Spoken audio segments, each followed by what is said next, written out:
سنن ابو داؤد نمبر 4815 میں موجود ایک حدیث میں حضور نبی اکرم صلی اللہ علیہ وآلہ وسلم نے یہ نصیحت کی ہے کہ جب لوگ عوام میں ملیں تو عوامی سرت کے حقوق کو پورا کریں۔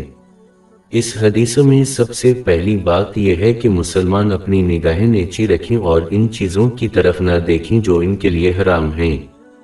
در حقیقت اپنے جسم کے ہر عضو جیسے زبان اور کان کی حفاظت اسی طرح کرنی چاہیے۔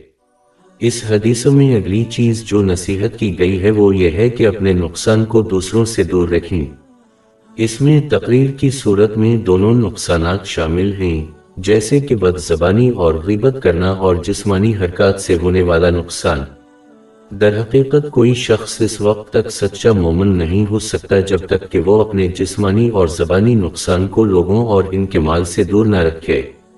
اس کی تصدیق سنن نسائی نمبر 4998 میں موجود حدیث سے ہوئی ہے۔ زیر بحث اہم حدیثوں میں اگلی بات یہ ہے کہ دوسرے کو سلام کا اسلامی سلام واپس کرنا چاہیے۔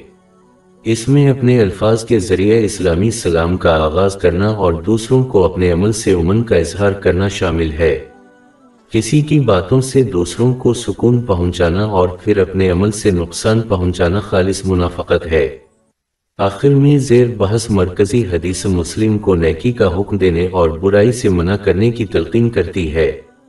اسے جامع ترمذی نمبر 2172 میں موجود حدیث میں مذکور 3 درجوں کے مطابق انجام دیا جائے۔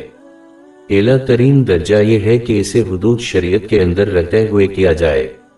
اگلی سطح یہ ہے کہ اسے اپنے الفاظ کے ساتھ کیا جائے، اور سب سے ادنی درجہ یہ ہے کہ اسے اپنے دل سے کرنا یعنی چھپ کر کرنا۔ یہ فرض ہمیشہ اسلامی علم کے مطابق اور نرمی سے ادا کرنا چاہیے۔ اکثر مسلمان صحیح بات کی نصیحت کرتے ہیں لیکن جب وہ اسے سختی سے کرتے ہیں تو وہ لوگوں کو اللہ تعالیٰ کی اطاعت سے مزید دور کرتے ہیں۔ اس لیے علم کو حسن سلوک کے ساتھ جوڑنا بہت ضروری ہے تاکہ مشورہ دوسروں پر مثبت انداز میں اثر انداز ہو۔